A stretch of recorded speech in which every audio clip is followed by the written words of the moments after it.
Déjate lo cuento. La llamada de Tulhu. Capítulo 2.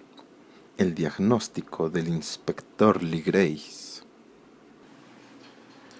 La segunda mitad del escrito versaba sobre los hechos por los cuales mi tío concediera tanta importancia al sueño del artista y al bajo relieve. Parecía que ya alguna vez el profesor Ángel había observado los contornos del monstruo ignoto. Había oído las sílabas que sólo podían expresarse con la palabra Tulhu. Y esto había sucedido en circunstancias tan ominosas que era comprensible que torturase al joven Wilcox con requerimientos y solicitudes. Esto había ocurrido en 1908, 17 años atrás, mientras se llevaba a cabo el Congreso Anual de la Sociedad Americana de Arqueología en San Luis. El profesor Angel había tenido un rol preponderante en todas las decisiones, por su autoridad y sus méritos, y por eso varios profanos se acercaron a él, aprovechando la reunión para hacerle preguntas y plantearle problemas. El líder de estos profanos pronto se convirtió en un polo de atracción de todo el Congreso. Era un hombre de aspecto común, mediana edad y que se había trasladado desde Nueva Orleans a San Luis, buscando cierta información que no había conseguido en su propio distrito. Su nombre era John Raymond Legrace y era inspector policial. Llevaba consigo el motivo de su viaje, una estatuilla de piedra, desagradable y de mal gusto, de longeva apariencia, cuya procedencia no había podido descubrir. Es incorrecto pensar que el profesor Legrace se interesaba por la arqueología. Por el contrario, su deseo de información se debía únicamente a causas profesionales. La estatuilla fetiche tótem, o lo que fuera, había sido incautada algunos meses antes en los boscosos pantanos del sur de Nueva Orleans, mientras se realizaba una expedición contra un supuesto ritual vudú. La ceremonia constaba de unos ritos tan singulares que, inmediatamente, la policía comprendió que se trataba de una secta ignorada y sobradamente más demoníaca que la de los vudú. Los oscuros informes arrancados por la fuerza a los prisioneros nada decían sobre su origen. Por ello se explicaba el deseo de la policía de consultar a algún conocedor del tema para reconocer de este modo la ominosa representación totémica y encontrar los rastros de la secta hasta llegar a sus fuentes. El inspector Legrace no había esperado que su solicitud ocasionara semejante perturbación. La sola aparición de la estatuilla bastó para excitar a los científicos, quienes pronto rodearon al inspector para observar de cerca la pequeña estatua, que tenía una extrañeza y un aspecto de tamaña longevidad que auguraba misterios arcaicos.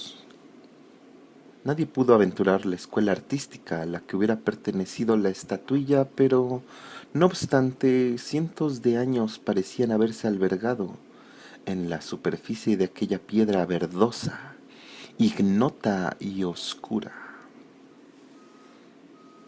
Los miembros del Congreso se pasaron de mano en mano para analizarla con mayor detenimiento. La estatuilla, que medía de 20 a 25 centímetros de altura y estaba delicadamente tallada, parecía ser un monstruo con detalles antropomórficos, pero con una cabeza pulposa, llena de tentáculos, un cuerpo cubierto de escamas que fingía cierta maleabilidad, 4 miembros que terminaban en enormes garras y 2 alas angostas y alargadas le salían de la espalda. Esta figura de una innegable perversidad artificiosa parecía ser una enorme musculatura y estaba sentada en una suerte de trono rectangular, viciado de jeroglíficos. Los extremos de sus alas tocaban el borde posterior del trono. El asiento estaba en el centro y las garras largas y curvas de los miembros que tenía plegados bajaban hasta un cuarto de la altura del trono. La cabeza de este cefalópodo se torcía hacia adelante, de manera que los tentáculos de la cara tocaban el dorso de las enormes garras que sostenían las altas rodillas. Todo su conjunto sugería un tipo de vida anómalo que parecía levemente más pavoroso por la imposibilidad de determinar su origen. Era indiscutible su cuantiosa, amedrentadora e impredecible edad. No obstante, parecía factible relacionarlo con algún estilo artístico de los hombres primitivos. La materia prima de la que estaba compuesta era otro enigma. No se conocía nada igual en la geología o mineralogía. A esa piedra resbalosa, verdinegra, con incrustaciones doradas o iridiscentes. Las inscripciones del bloque eran asimismo inquietantes, ya que ninguno de los miembros del Congreso, que constituían la mitad de las autoridades mundiales en este ámbito, pudo establecer ninguna lejana vinculación lingüística. La estatuilla, como la materia que la conformaba, pertenecía a algo inusitadamente lejano, a algo completamente diferente a todo vestigio humano conocido, algo que dejaba entender ominosamente periodos antiquísimos y profanos, donde nuestro mundo y nuestras creencias no habían tenido cabida. No obstante, mientras los miembros del Congreso meneaban la cabeza y se consideraban inoperantes para descifrar el enigma, uno de ellos creyó ver algo abstrusamente familiar en la figura y los jeroglíficos, y finalmente, con cierta desconfianza, declaró lo que sabía. Se trataba del hoy difunto William Channing Webb, profesor de antropología de la Universidad de Princeton y un investigador muy conocido. El profesor Webb había recorrido Groenlandia e Islandia 4 décadas atrás en busca de ciertas inscripciones rúnicas que hasta el momento no había podido hallar. En las costas de Groenlandia se había topado con una tribu degenerada de esquimales que lo había impresionado de modo singular por su culto demoníaco, de tinte sanguinario y espeluznante. Se trataba de un culto que los otros esquimales desconocían y del que hablaban con pavor. Decían que era antiquísimo, de un tiempo anterior al alumbramiento del mundo.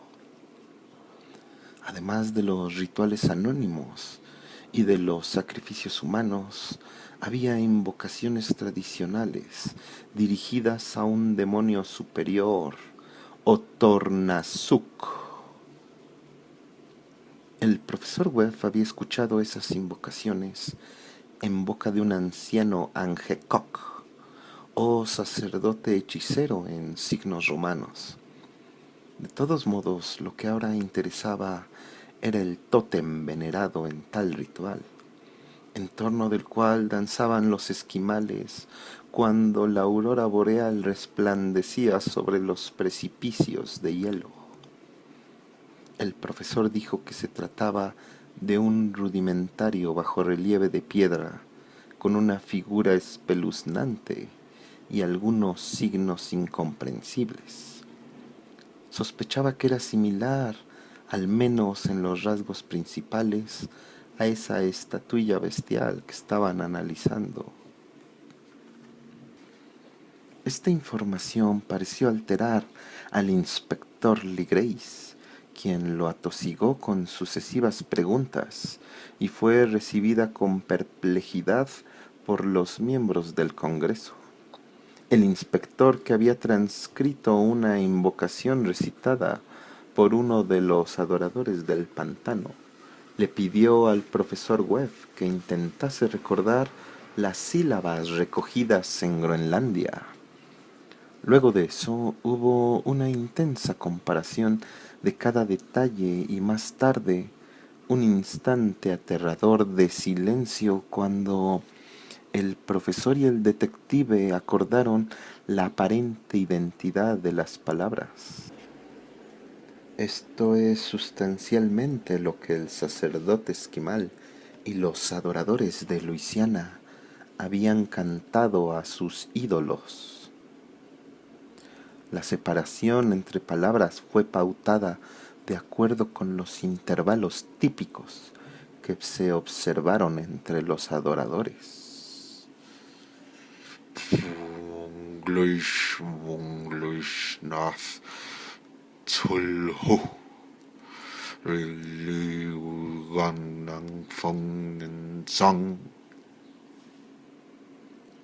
Y Grace había sido más afortunado que el profesor, pues varios prisioneros le habían dado a conocer el sentido de aquellas palabras. Era más o menos esto. En su casa de Erli, el ausente Tulhu aguarda soñando. Luego de eso, y debido a una solicitud general, el inspector narró paso a paso su contacto con los adoradores del pantano. Ahora comprendo que mi tío le otorgó una experiencia suprema a esta historia. En lo que decían había cierta vinculación con los sueños más inusitados de los teósofos y los creadores de mitos, y se reflejaba una sorprendente imaginación cósmica que nadie hubiera creído hallar en esos hombres rústicos. El 1 de noviembre de 1907, la policía de Nueva Orleans había recibido un desesperado llamado proveniente de la zona pantanosa del sur. Los pobladores, que eran gente primitiva, pero de una naturaleza pacífica, mayoritariamente descendientes de los hombres de Lafitte, estaban aterrorizados por un ser desconocido que había ingresado en esa zona durante la noche. Aparentemente se relacionaba con la secta vudú, pero con un tinte más atroz de lo que conocían.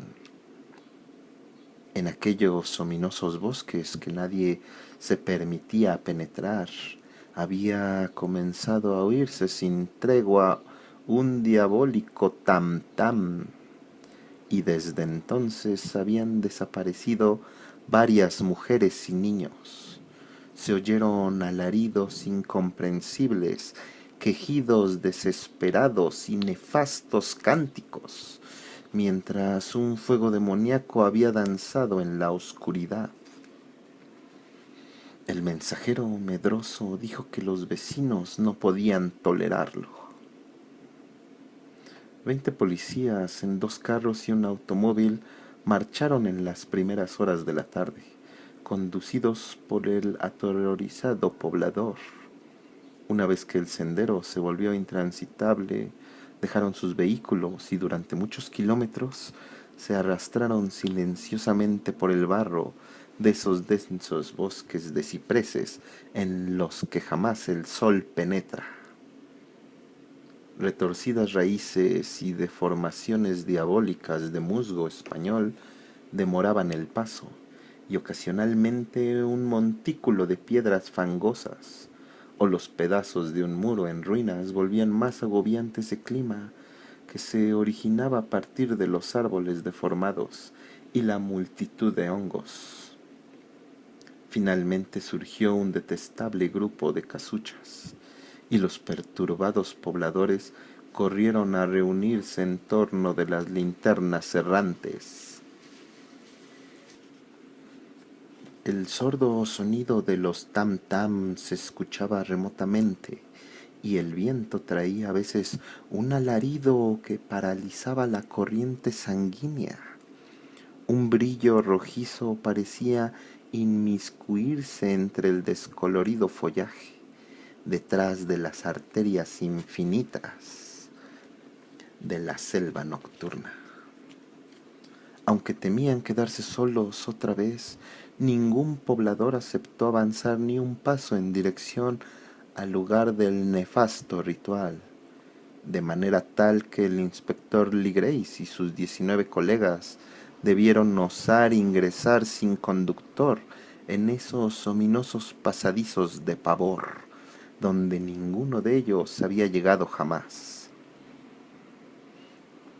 La zona en la que estaba ingresando ahora la policía tenía habitualmente una celebridad muy desfavorable, y la mayor parte de ella jamás había sido explorada por hombres blancos.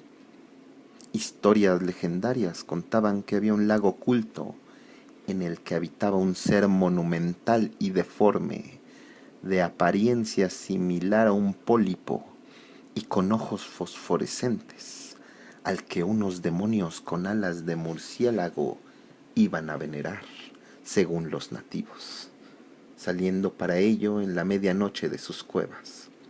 Sostenían que el monstruo estaba allí desde antes de la Salle, antes de los indios e incluso antes que las bestias y las aves del bosque. Era ciertamente un horror, y llegar a verlo se traducía en muerte certera. No obstante, aparecía en los sueños de los hombres, y esto era suficiente para que permaneciesen alejados. La fiesta vudú se realizaba en los márgenes de la zona temida, pero de todas formas su emplazamiento era bastante malo, y esto habría asustado más a los pobladores que los alaridos o las desapariciones. Únicamente el arrebato poético o el esquizofrénico podrían haber transmitido los sonidos que llegaron hasta los hombres de Legrace mientras surcaban despaciosamente el tenebroso pantano en dirección al brillo rojizo y los sordos tam-tam.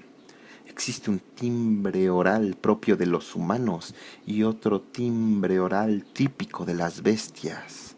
Nada parece más espeluznante que oír uno de ellos proveniente de un órgano que pertenece al contrario. Un bestial frenesí y un devenir orgiástico se extasiaban ahí hasta llegar a alturas diabólicas con alaridos y quejidos supremos que resonaban en los bosques ominosos como brisas nefastas emanadas de los abismos del Averno. A veces los alaridos desaparecían y al parecer un coro de voces graves salmodiaba la terrible melodía. Finalmente los hombres llegaron a un lugar donde el bosque era menos espeso y se hallaron en medio del ritual. 4 de ellos resbalaron, otro se desmayó y otros 2 emitieron un alarido de pánico que afortunadamente fue apaciguado por el fragor salvaje de la fiesta. Legrace vertió agua del pantano en la cara del desmayado, y después todos juntos observaron extasiados de horror la escena. Una isla verde y seca que se extendía en 40 áreas y carecía de árboles, se erigía en un claro natural del pantano. En ella brincaba y se contorneaba una hueste de seres humanos anómalos, más inenarrables que los hubiera podido pintar un cime o un angárola. Desnudos, esos seres singulares gemían, aullaban y se retorcían en torno a un fuego circular. Ocasionalmente la cortina de fuego se rasgaba y podía verse en el centro un bloque de piedra de aproximadamente 2,5 metros de altura, en cuyo extremo superior se levantaba la nefasta estatuilla, que desconcertaba por su diminuto tamaño. en un círculo mayor que rodeaba el fuego, en 10 cadalsos emplazados a distancias regulares y teniendo también a la estatuilla como centro, estaban colgados boca abajo los cuerpos mutilados de los pobladores desaparecidos. Un anillo de adoradores brincaba y aullaba dentro de este círculo, desplazándose de izquierda a derecha en una orgía incesante que se desarrollaba entre la circunferencia de fuego y la circunferencia de cadáveres. Tal vez fue imaginación, tal vez fue un simple eco, pero lo cierto es que uno de los hombres, un español muy susceptible, creyó oír que las invocaciones eran respondidas por unos sonidos antifonales que provenían de un sitio remoto y oscuro, emplazado en lo más hondo de aquel bosque legendario. Dicho hombre era Joseph Galvez, a quien tiempo después encontré e inquirí, notando que era extremadamente imaginativo. Llegó a decir incluso que había oído el golpeteo de unas alas lejanas y que había visto unos ojos resplandecientes y una gigantesca superficie blancuzca detrás de los últimos árboles. No obstante, sospecho que estaba demasiado influenciado por las creencias locales. La inacción de aquellos hombres aterrorizados fue comparativamente de escasa duración. El sentido del deber obturó repentinamente todas las dudas, y a pesar de que eran cerca de 100 los adoradores, la policía, segura con sus armas de fuego, invadió la hueste. El caos y la aglomeración fueron inenarrables durante 5 minutos.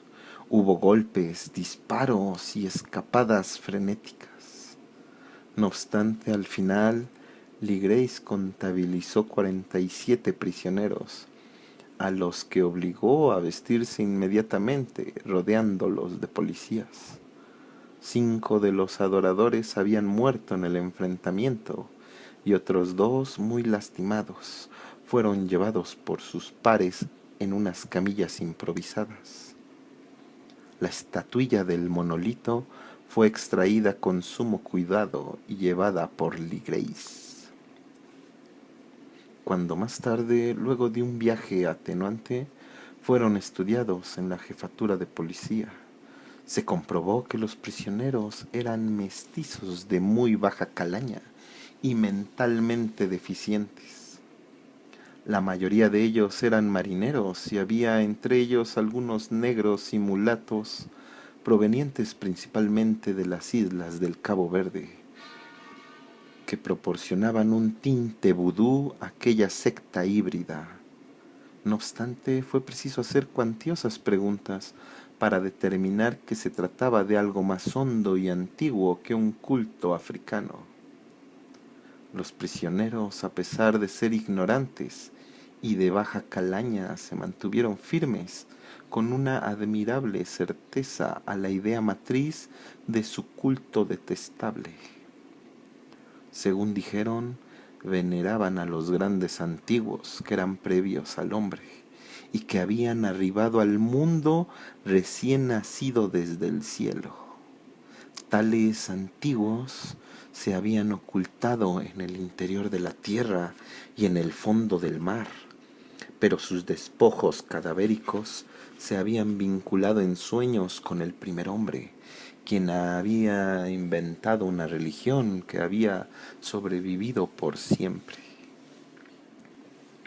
Tal era su culto y los prisioneros afirmaron que había existido desde siempre y que siempre existiría, parapetándose en desiertos remotos y sitios apartados, hasta el momento en el que el gran sacerdote Tulhu saliese de su ominoso hogar en la comarca submarina de Erlí para gobernar nuevamente sobre toda la tierra.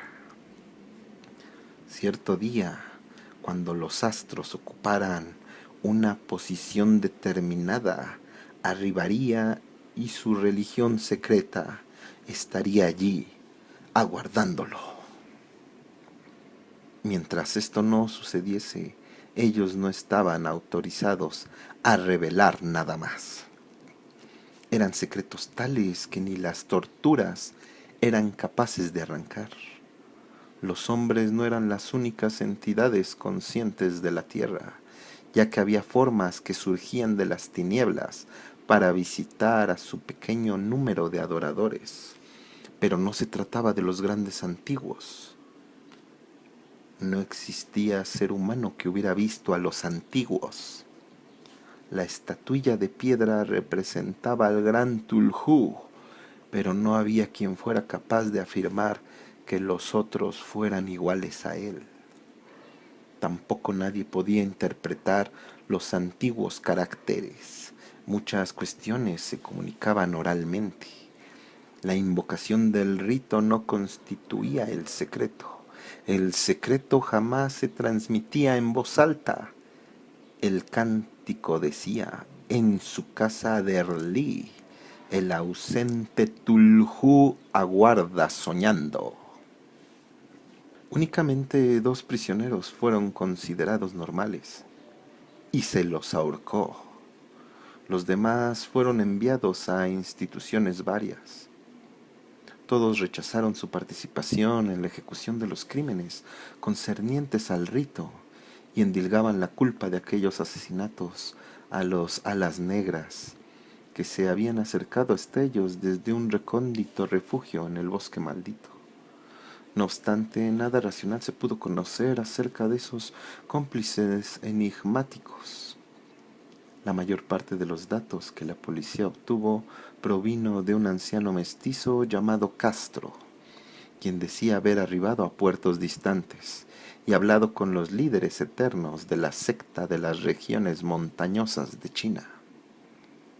El anciano Castro recordaba comentarios legendarios que hacían insignificantes las grandes elucubraciones de la teosofía y consideraban al universo como algo efímero y reciente. En evos muy remotos otros seres habían reinado sobre la tierra. Los líderes eternos de China le dijeron a Castro que habían habitado grandes ciudades y sus rastros todavía podían ser vistos en ciertas piedras colosales de algunas islas del Pacífico. Habían desaparecido muchísimo antes de la aparición del hombre, pero existían técnicas que podrían revivirlos cuando los cuerpos celestes volvieran a tener una determinada posición en los cielos sempiternos.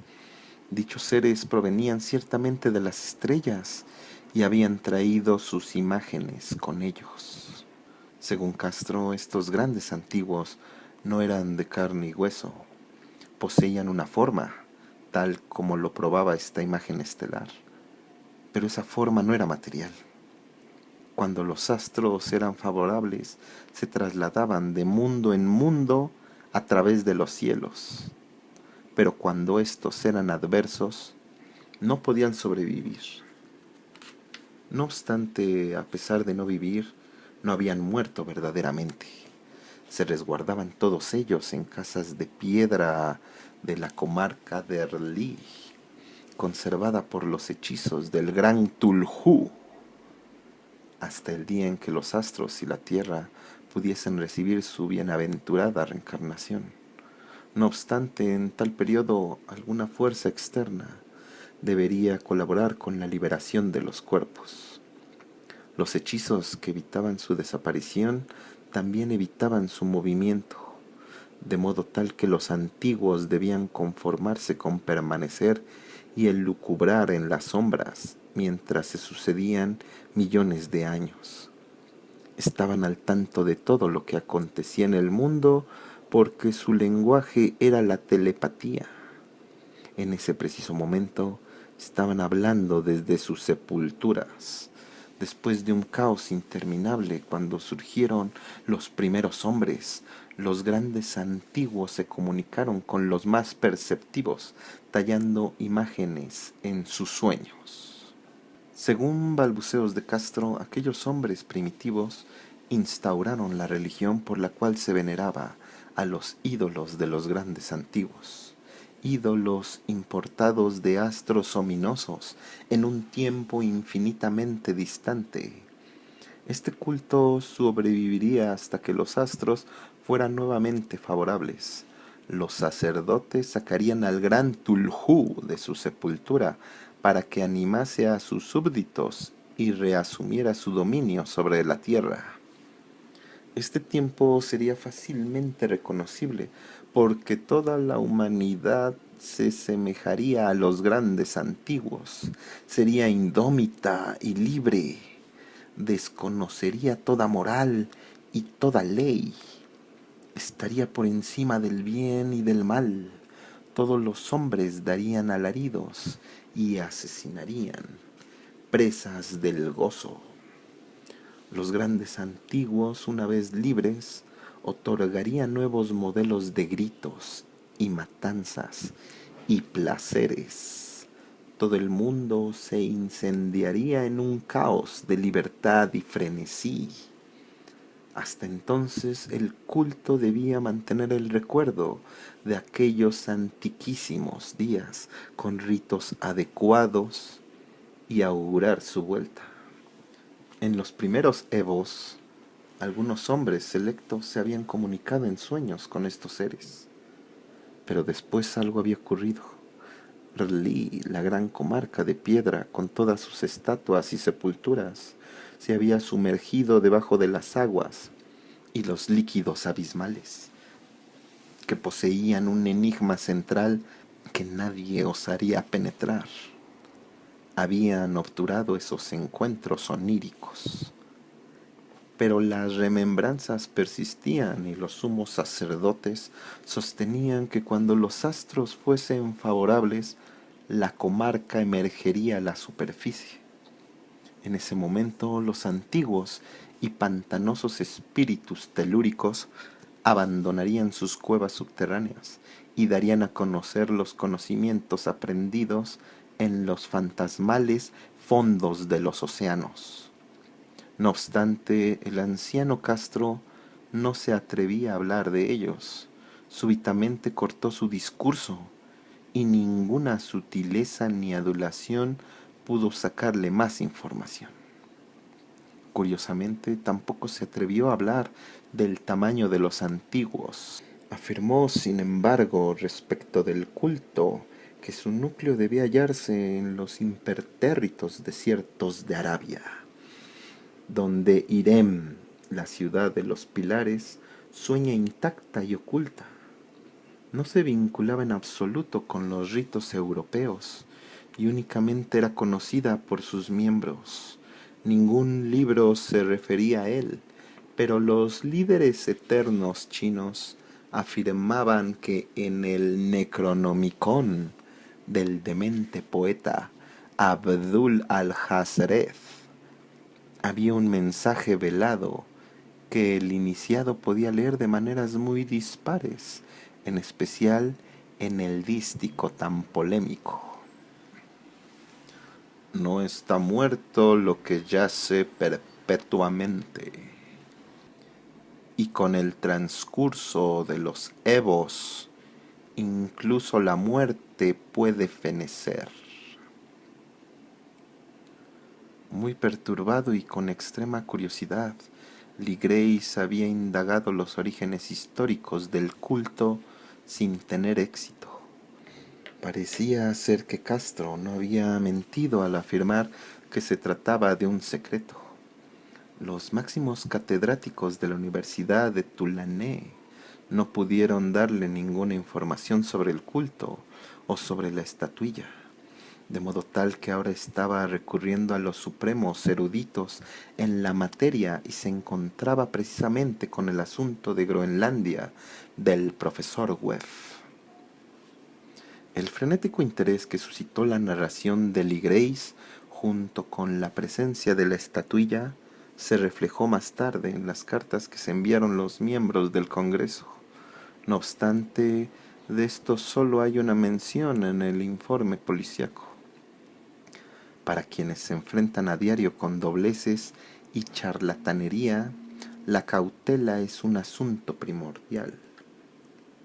Ligrace le prestó la estatuilla al profesor Webb por un tiempo, pero cuando este último murió, la recibió nuevamente y desde entonces permanece en su casa.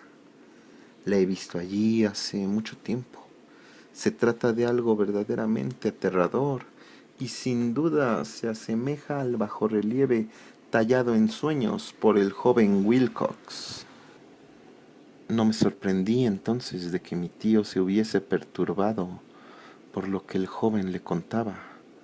¿Qué pudo haber sentido una vez que conocía la historia de Ligrace, al darse cuenta de que un joven muy perceptivo no solamente había visto en sueños la figura y la indescifrable escritura de los seres del pantano y de Groenlandia, sino que también había oído en sueños tres vocablos pertenecientes a la invocación de los sacerdotes de Luisiana y de los ominosos esquimales? Era lógico que el profesor Angel comenzase de inmediato una exhaustiva pesquisa, aunque de todos modos yo opinaba para mis adentros que el joven artista habría oído hablar de la antigua religión y habría elucubrado toda esa patraña de sueños para maximizar el enigma ante la atención de mi tío.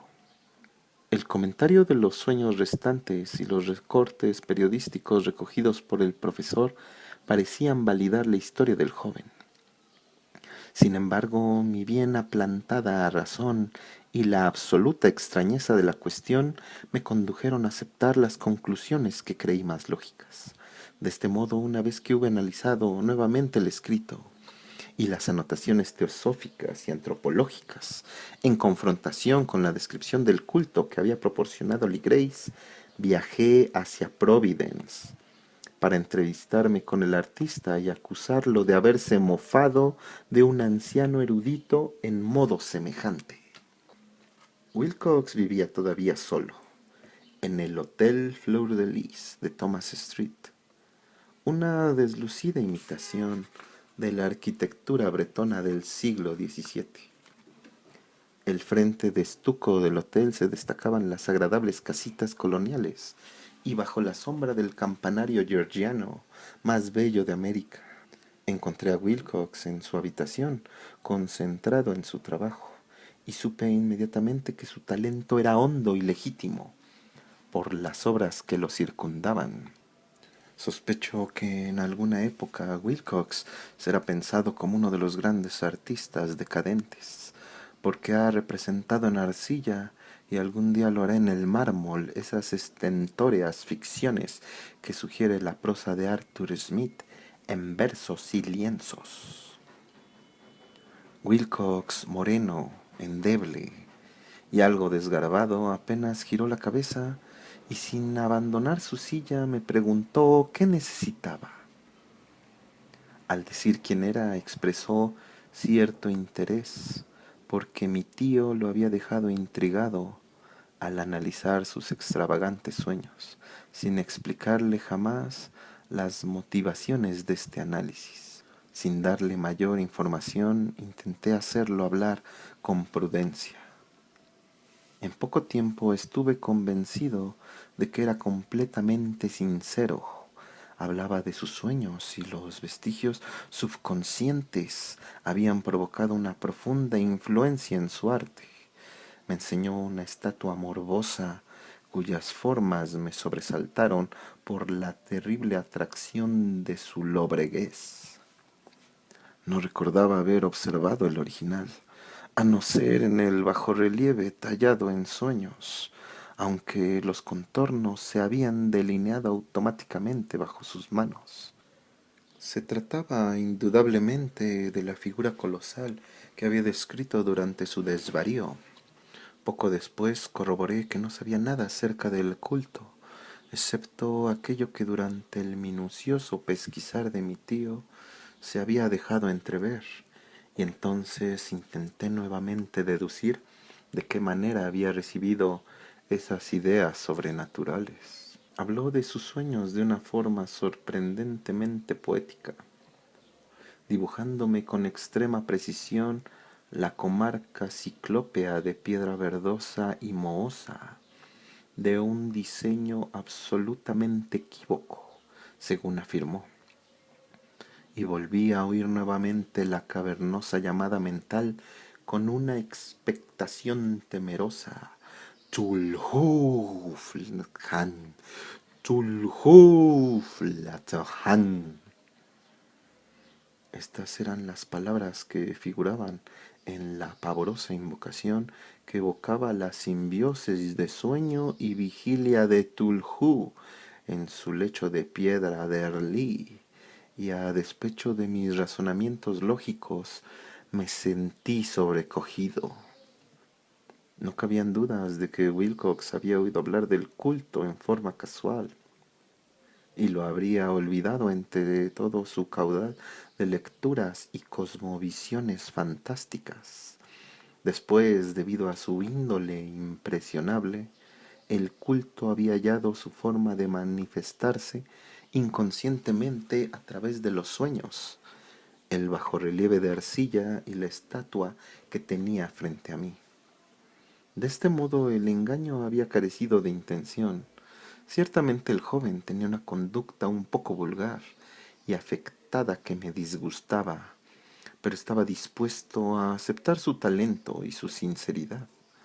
Lo dejé en los mejores términos, augurándole toda la fortuna que su destreza le prometía.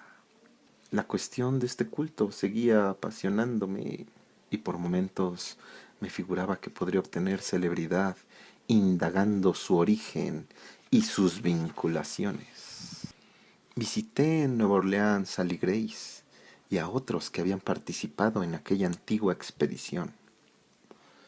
Estudié la estatuilla e incluso hice averiguaciones entre los prisioneros que todavía estaban vivos.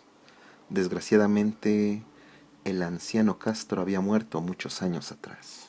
A pesar de que lo que oí era solo una confirmación minuciosa del escrito y las anotaciones de mi tío, mi interés se maximizó y tuve la certeza de estar en el rastro de una religión antiquísima y oculta, la cual me convertiría en un célebre antropólogo si lograra descubrirla.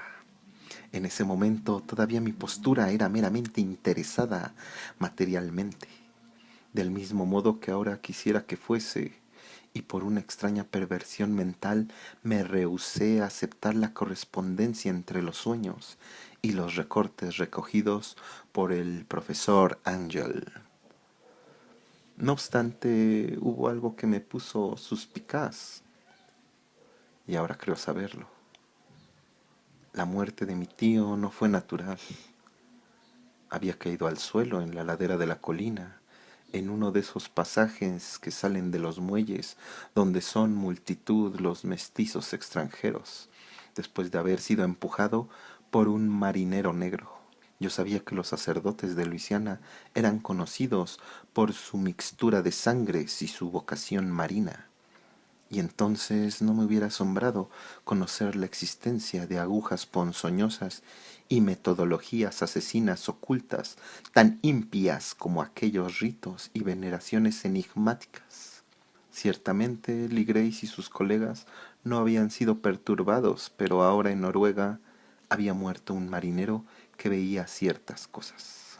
¿Acaso no pudieron haber llegado a mentes nefastas las pesquisas realizadas por mi tío luego de entrevistarse con el artista? Hoy sospecho que el profesor Angel murió porque sabía o quería saber más de lo debido. Probablemente me esté aguardando una muerte similar, porque yo también aprendí mucho. Acabas de escuchar La llamada de Tulhu, capítulo 2. El diagnóstico del inspector Lee Grace.